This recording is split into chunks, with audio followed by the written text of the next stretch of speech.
Saya katakan kepada kawan-kawan juga, sekarang ini ada tren seolah-olah kalau kita bentrok pada demonstrasi itu bagus. Saya memberikan masukan.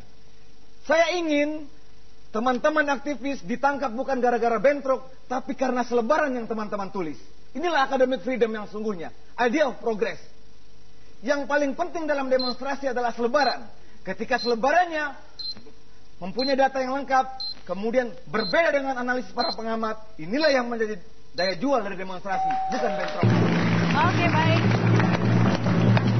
Ya, silakan sekarang Mas Ray Rangkuti. Ya, terima kasih. Saya ke Mbak Sri Utami. Ya.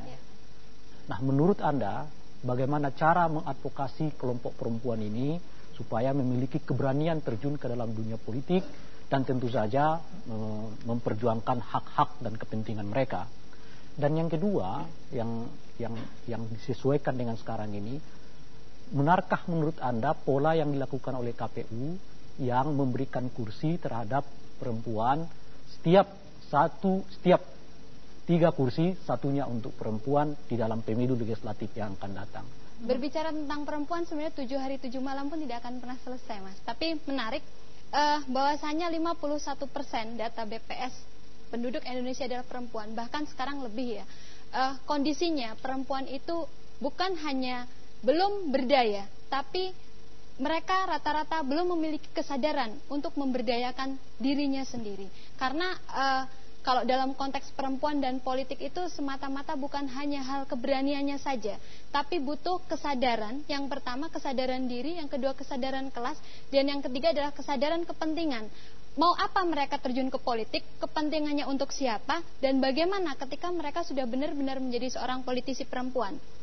Permasalahannya sekarang adalah ketidaksiapan kaum perempuan yang ini bukan semata-mata karena perempuannya itu sendiri, tapi karena adanya sebuah transformasi nilai yang tersendat, katakanlah pemberdayaan perempuan.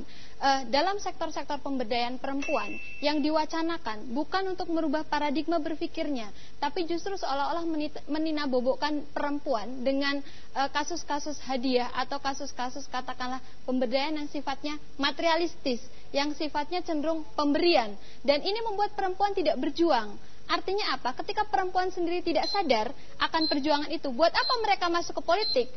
Ataukah hanya sekedar ingin menjadi pelengkap penderitaan politik semata-mata untuk perempuan? Oleh karena itu saya sepakat dengan perempuan masuk ke politik, hanya saja tidak semata-mata berbekal keberanian. Oke, baik.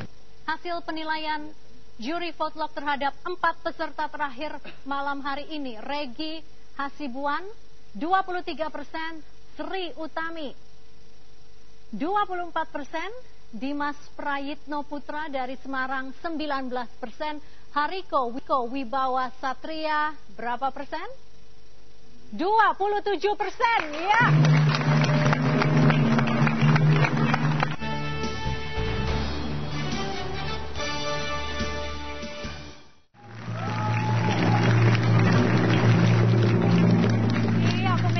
Masih menyaksikan The Candidate dan setelah lolos 6 peserta dari 14 peserta yang tadi telah diuji oleh ketiga panelis kita dan juga sudah dinilai oleh para juri vote log. Siapakah 6 besar yang akan lolos ke babak berikutnya? Sebelum kita sampai pada segmen itu, saya juga persilakan kepada para panelis untuk mengevaluasi atau ada catatan-catatan penting dari ke-14 peserta yang telah diuji. Silakan, saya mulai dari Mas Ray Rangkuti. Terima kasih. Ini luar biasa. Kesemuanya memang sudah mengeluarkan kemampuan dan wawasannya masing-masing. Kami sudah melihatnya dengan sangat teliti, kemudian juga membincangkannya. Dari kesemuanya memang harus diakui waktu yang tersedia untuk para orator kita ini sangat sempit ya. 1,5 menit itu memang tidak cukup, 90 detik yang tidak cukup untuk mengungkapkan semua pikiran-pikiran yang ada itu. Tapi itu tantangannya memang. Anda ditantang bagaimana Anda mengungkapkan pikiran dengan waktu yang sangat terbatas. Nah, rata-rata yang kami lihat itu ya boleh dibilang membutuhkan waktu lebih untuk menjelaskan pokok-pokok pikiran, sehingga pertanyaan kedua dari pertanyaan kami seringkali tidak terjawab, padahal pertanyaan kedua itu sering kami munculkan yang sangat sesuai dengan konteks kita kekinian. Nah, justru nggak kebahas oleh para para peserta begitu. Nah, yang kedua mungkin ini efek dari mereka menjelaskannya panjang sekali untuk pertanyaan yang sebetulnya singkat.